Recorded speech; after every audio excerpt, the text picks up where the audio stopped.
Welcome to cousins cuisine. இன்றைக்கி நம்ம பார்க்க போகிறது எக்கு கீமா கிரேவி.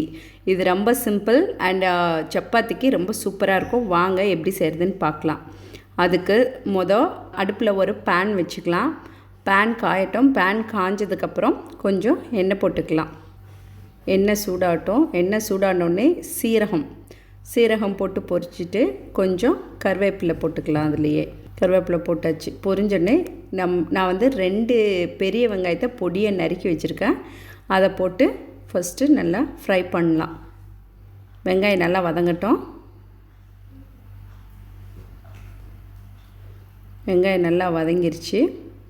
இப்போ வந்து 2 தக்காளி, நல்ல பழுத்த தக்காளி மீடியம் சைஸு 2 நல்லா பொடியை நறுக்கி வச்சுருக்கேன். அதையும் இது கூட போட்டு நல்லா வதக்கிக்கலாம்.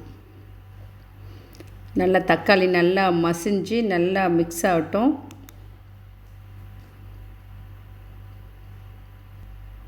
உப்பு போட்டுக்கலாம் லைட்டாக.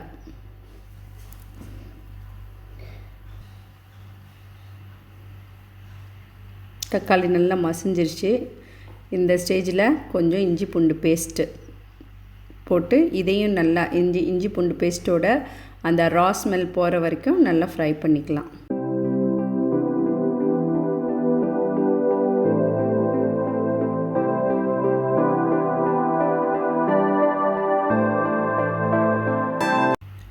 நல்லா வதங்கிடுச்சு. இப்போது வந்து கொஞ்சம் மஞ்சப்பொடி, கொஞ்சம் 2 ஸ்பூன் மிளகாப்பொடி, 1 ஸ்பூன் மல்லிப்பொடி, அப்புறம் கொஞ்சம் கரம் மசாலா போட்டுக்கலாம். இப்போ இதுவே போதும்.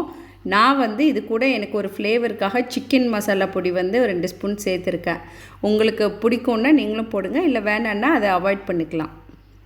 போட்டு ஃபஸ்ட்டு அந்த பொடியெலாம் நல்லா ஃப்ரை ஆகிற வரைக்கும் நல்லா மிக்ஸ் பண்ணலாம். மிக்ஸ் பண்ணிவிட்டு நல்லா மிக்ஸ் ஆகிடுச்சு. இப்போ வந்து தண்ணி ஊற்றிக்கலாம். இப்போ தண்ணி ஊற்றி இப்போ கொஞ்சம் தேவையான அளவு, உங்களுக்கு எந்த அளவுக்கு திக்காக வேணுன்னா கொஞ்சமாக தண்ணிங்க, கொஞ்சம் லூஸாக வேணுன்னா கொஞ்சம் தண்ணி நிறைய சேருங்க. சேர்த்து நல்லா மிக்ஸ் பண்ணுங்கள். இப்போ கிரேவி வந்து ரெடி ஆகிடுச்சு. இதில் உப்பு காரம் ஏதாவது குறைவாக இருக்கான்னா செக் பண்ணி அதெல்லாம் போட்டு அட்ஜஸ்ட் பண்ணிக்கோங்க. அட்ஜஸ்ட் பண்ணிவிட்டு இதை வந்து நல்லா ஒரு கொதி விடுங்க. ஃபஸ்ட்டு இது அந்த நல்லா கொதிக்கட்டும். அந்த மசாலாவோட பச்சை வடையெல்லாம் போகட்டும். ஸோ நல்லா ஒரு கொதி வரட்டும்.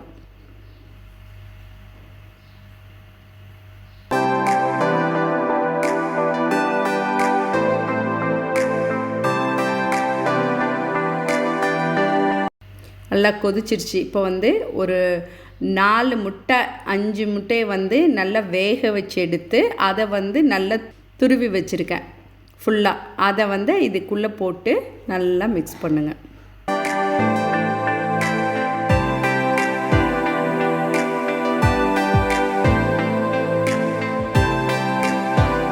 திக்காக இருக்குது. இப்போ உங்களுக்கு இந்த ஸ்டேஜில் ரொம்ப திக்காக இருக்க மாதிரி இருந்ததுன்னா லைட்டாக தண்ணி ஊற்றி கொதிக்க வச்சுக்கோங்க.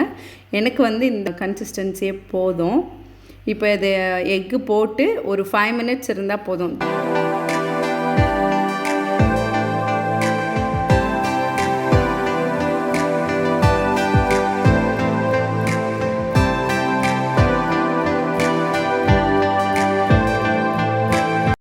அவ்வளோதான்.